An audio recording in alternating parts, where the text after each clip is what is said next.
Hi guys, Nick here, and today I just wanted to discuss my top 5 favorite Instagram famous houseplants.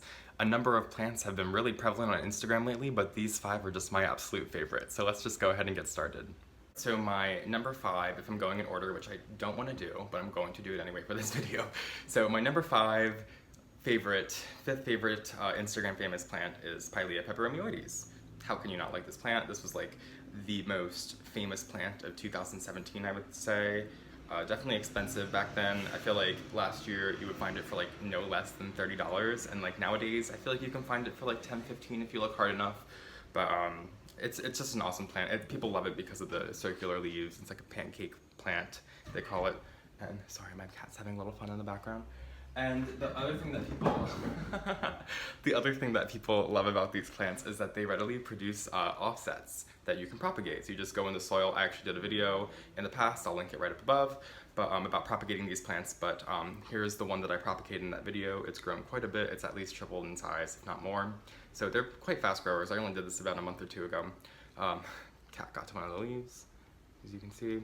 But otherwise, super awesome plant. It grows pretty easily. Sometimes I have a little bit of trouble with them. There's like a good balance of like trying to get in between too little and too much light, and I feel like if they have too little light, they just yellow, the leaves yellow and fall off. And if it has too much, the leaves just like yellow from sunlight damage. So I'm finding that perfect spot right now. But as of right now, they definitely like east and west facing windows the most in my experience. So yes, that's my number 5 pick for my top 5 Instagram famous plants, my Pylea Pepperonis. My cat is just going absolute crazy in the background. I think this is just going to be like a new thing for my videos, but there we go. Okay, so my number 4 pick is going to be Fiddly Fig, Ficus Ferrata. I feel like this was probably like the most popular plant of like 2016 perhaps, maybe like early 2017. Before Pylea Pepperonis was a big thing, this was the big thing. And now variegated monsteras are the big thing, but that's not going to be on my list because I don't have $100 to spend on a plant. But yes, Fiddly Fig is fantastic. I love these leaves. They are so beautiful. This is such a large leaf that came in. I'm actually planning on propagating this soon, so look out for a propagation video in a month or two. But yeah, I just really love this plant. I love the deep emerald green that the leaves get, and then the leaves get really like thick and not like succulent, but they just get really, really thick and leathery, and I just absolutely love that. Easy growing plant. You just give it a good amount of light and it's gonna put off leaves for you. That's fantastic. Not too much water. I like to let it dry out a little bit. And it's one of those plants again. I feel like with almost all of my plants, I would say I like to feel the leaves and see if they're feeling a little bit flimsy, and that's when I give them some water, because typically that means that they're not getting enough water. But I like to err on underwatering than overwatering my plants, except my Calathea. I always like to stay on the wetter side of my Calathea. But yes, that's my little tip for you and your fiddly figs. Keep them on the drier side, and yeah, give them good light. They do really well. I would say anything but north-facing windows. As long as it's like close to the window and it's getting a really good amount of light, these are gonna grow for you, clearly, as you can see with this big leaf right here. So number 4, Fiddly Fig, Ficus Ferrata. I don't think this could be a top 5 Instagram famous plants without a monstera on the list, so my monstera is going to be Monstera adansonii. This is probably my favorite monstera at the moment. I mean, I only have this and the Deliciosa, but just look at these leaves. I love the holes that they get. Mine doesn't have as many holes as other does. I feel like I need to give it probably a little bit more light, but I just really adore the holes that it gets in the leaves.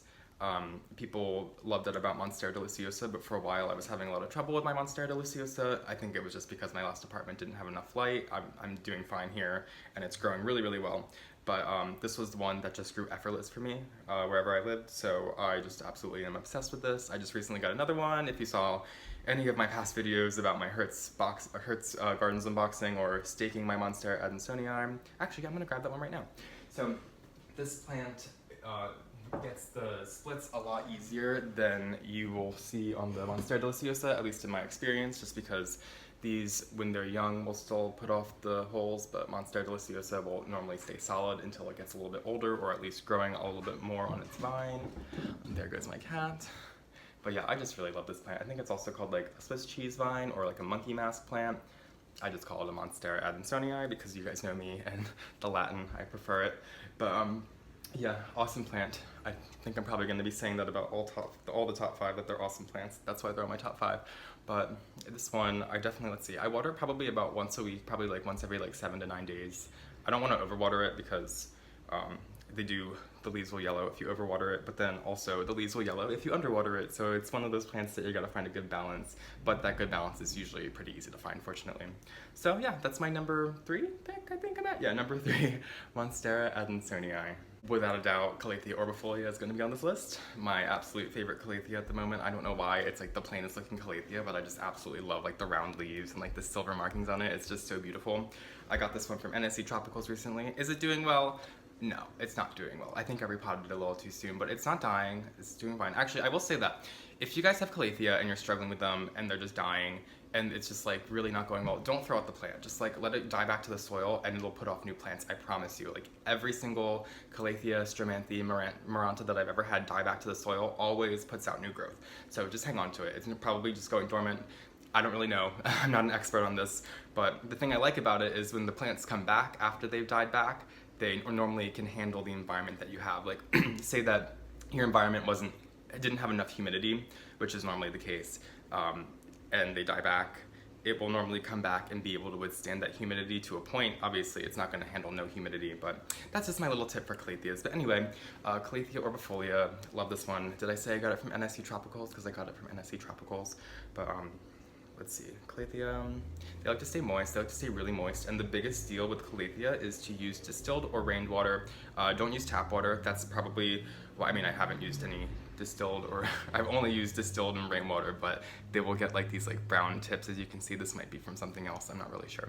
But otherwise, it's a really beautiful plant. I think that it's probably the most popular Calathea right now because it's so hard to find. I feel like this is probably really popular in like Europe, which I feel like is what happens with these plants. Like the Pylea is so easy to find in Europe, but we couldn't find it in the USA, and that's probably what sparked its like popularity. So I'm gonna say that has something to do with why Calathea orbifolia is so popular. But can you just so pretty. Yeah, so am I an expert at this plant? Absolutely not, but is this plant beautiful and in my top 5? Yeah. So before we talk about my number 1 plant, I just want to tell you guys that a blog called Urban Permaculture on Instagram has recently reached out to me to do an interview, as well as a few other people. So if you want to check out that interview, I'm going to link it right up here, as well as in the description. So you can read that after you watch the video, so you should finish watching it. But anyway, my number 1 plant, if you did not see this coming, if you are not subscribed to me, you might not see this coming, but if you are subscribed to me, you know it's the String of Hearts. Everything about this plant is just amazing. I have cut it back so much because my cat was chewing on it, and it's still, I can't even get it all in frame. And I propagated so much of it, I'm gonna keep propagating it. I'm like, I could make a freaking business just selling my strands of String of Hearts at this point. There's so much of it. I get a lot of questions about this, specifically on Instagram. I got this from hertzgardens.com. They don't always have them in stock. Just check back like every week until they do. It was $13, and if you go back, I'll link another video right up here to my original Hertz Gardens unboxing where I got this plant, and it was probably like this long, maybe like a little bit shorter when I got it. I don't really know exactly how long, but it's grown so much. It's such a fast grower, and people say like that they can't take care of it. I don't water this plant. Like I've got this in late November, I want to say, and I think I've watered it like 3 or 4 times maybe. Like I can't even tell you the last time I watered it, and it just doesn't feel completely dry, and the leaves just never completely get flimsy. They're always like super succulent, so I just let it hang out. It's probably about 2 feet back from a south-facing window in my bedroom, and it's just absolutely loving life. So yeah, I highly recommend one of these plants. They are really hard to find. I live in Philadelphia, and I have never seen one locally, like ever. There's some plants where I'm like, I never see them, and then I buy them online, and then I finally see them, and I'm like, oh crap, I should have just waited. But this one is one that I just never see. So hertzgardens.com. I know some of you have had some mixed experiences with them, but this is clearly a fantastic plant, so I would highly recommend that. Do they have them right now? I don't know, but go check. I'll put a link in my description. Alright guys, this is my top 5 Instagram famous plants.